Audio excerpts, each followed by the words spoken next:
हाय friends, मैं doctor Shakeel Ahmed, chairman and chief medical director Vision Care super speciality eye hospital. तो दोस्तों, जब हम बात करते हैं जेनेटिक या हेरिडिटी की, तो ये ऐसे फीचर्स होते हैं जो एक नॉर्मल जीनोम के द्वारा पेरेंट्स से बच्चों में ट्रांसफ़र होते हैं। अगर ये जीनोम ऑल्टर्ड हो जाए या एबनॉर्मल हो जाए तो बच्चों में कुछ डिसीज़ पैदा हो सकती हैं, कुछ विकार पैदा हो सकते हैं। उन्हीं में से एक डिसीज़ है काला मोतिया या ग्लूकोमा। दोस्तों, ग्लूकोमा एक ऐसी बीमारी है, काला मोतिया एक ऐसी बीमारी है जो पेरेंट से बच्चों में ट्रांसफ़र हो सकती है या एक बच्चे से दूसरे बच्चे में जा सकती है।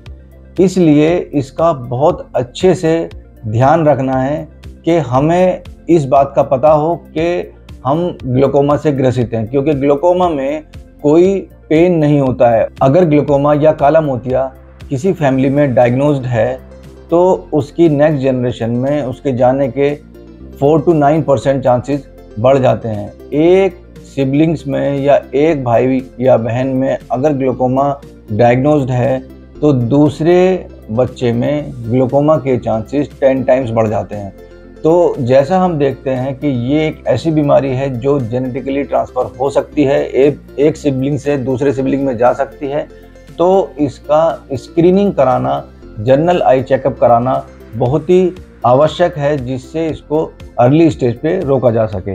तो अभी हम दोस्तों इनिशियल लेवल पे ये समझेंगे ग्लूकोमा क्या होता है। ग्लूकोमा एक ऐसी कंडीशन है जिसमें आँख का प्रेशर धीरे धीरे बढ़ जाता है। नॉर्मल जो प्रेशर मेंटेन करने के लिए आँख के अंदर पानी बनता है, या तो वो ज़्यादा बनने लगता है या उसका ड्रेनेज का चैनल्स वो ब्लॉक होने के कारण आँख का प्रेशर धीरे धीरे बढ़ जाता है। नॉर्मल रेंज 15 से 21-22 तक रहती है। ये बढ़ा हुआ प्रेशर धीरे धीरे नस पर दबाव डालता है और ये नस धीरे धीरे सूखने लगती है और रोशनी धीरे धीरे घटती चली जाती है।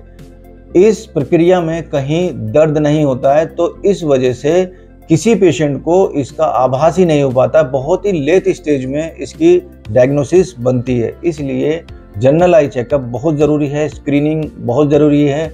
अगर फैमिली में कोई इससे ग्रसित है तो फैमिली के बाकी मेंबर्स का चेकअप अति आवश्यक हो जाता है। अगर एक बच्चे में ये डायग्नोज्ड है तो दूसरे बच्चे में भी इसकी स्क्रीनिंग होना अति आवश्यक है। जैसे मैंने अभी बताया, 10% चांसेस उसमें बढ़ जाते हैं कि उसमें भी ग्लूकोमा हो।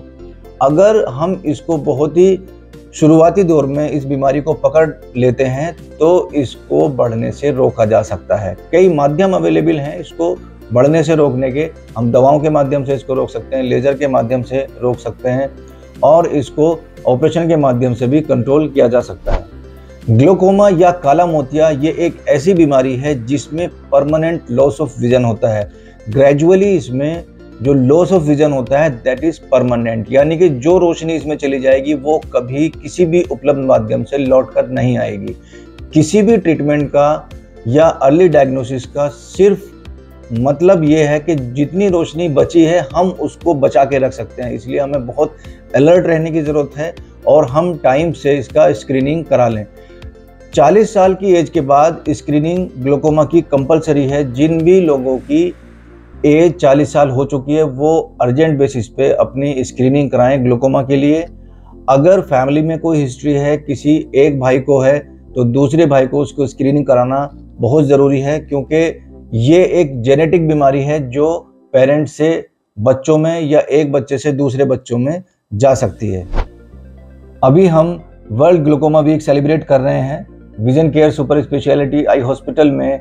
15 मार्च वेडनेसडे 10 बजे से 1 बजे तक का समय निःशुल्क नेत्र जांच शिविर का रखा है, जिसमें हम सभी पेशेंट की स्क्रीनिंग करेंगे।